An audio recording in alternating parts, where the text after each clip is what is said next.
Akala mo kilala mo na ang mga artista sa Pilipinas, pero hindi mo aakalain kung gaano sila kayaman. Hindi lang milyon, kundi umaabot pa sa bilyon ang yaman ng ilan sa kanila. At ang mas nakakagulat, hindi lang sa pag-aartista nanggagaling ang pera nila, kundi sa mga negosyo, investments, at ari-arian na tahimik nilang pinapalago. Simulan natin sa number 7.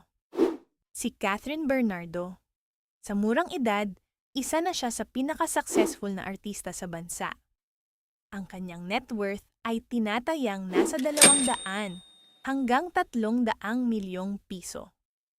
Pero hindi lang sa pelikula at teleserye nanggagaling ang kanyang kita. May mga negosyo rin siya tulad ng restaurant investments, kabilang ang pagiging co-owner ng isang branch ng fast food franchise, at iba pang business ventures. Dagdag pa ang napakaraming endorsements mula sa malalaking brands, kaya patuloy na lumalaki ang kanyang yaman.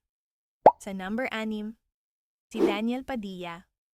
Tinatayang nasa 250 hanggang 350 milyong piso ang kanyang net worth.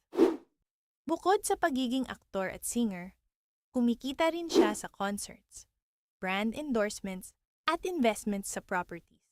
May mga ulat na nag-i-invest siya sa real estate, na isa sa pinaka-stable na paraan para mapalago ang pera. Kaya habang tumatagal, hindi lang siya artista, kundi isa ring businessman. Sa number 5, si Ann Curtis, isang powerhouse sa industriya. Ang kanyang net worth ay tinatayang nasa 500 milyon hanggang 1 bilyong piso.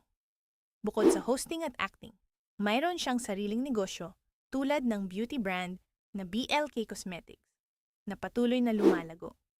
Dagdag pa ang kanyang long-term endorsements sa mga kilalang kumpanya. Isa siya sa mga artistang marunong mag-diversify ng income. Sa number 4, si Heart Evangelista. Hindi lang artista, kundi isang global fashion icon at entrepreneur. Tinatayang nasa 1 bilyon hanggang 2 bilyong piso ang kanyang net worth. Kumikita siya sa international fashion partnerships, social media collaborations, at art. Oo, art. Ang kanyang paintings ay binebenta sa mataas na halaga.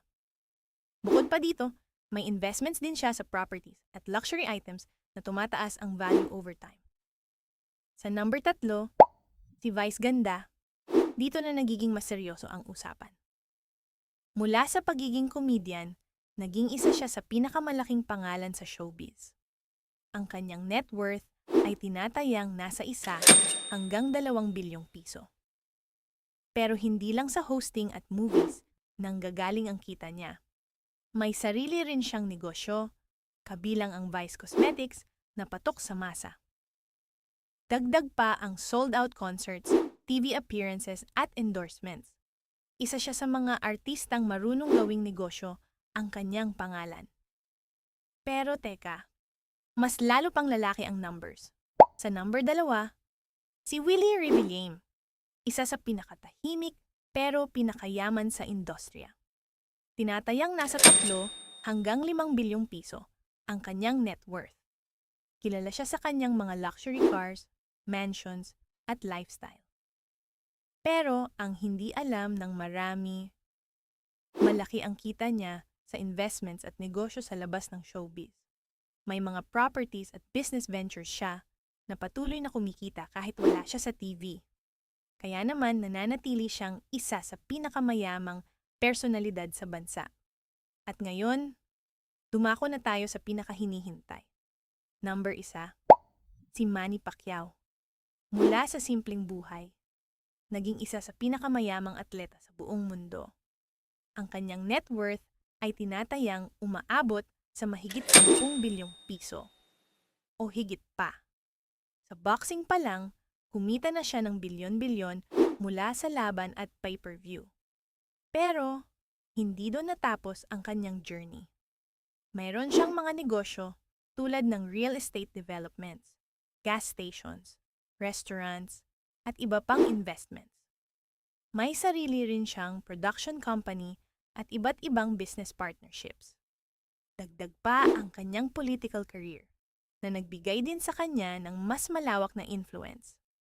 Isang tunay na patunay na ang sipag, diskarte, at tamang investments ay kayang magdala sa isang tao mula sa hirap hanggang sa pinakamataas na antas ng tagumpay. Pero ang tanong, ito na nga ba ang tunay na ranking?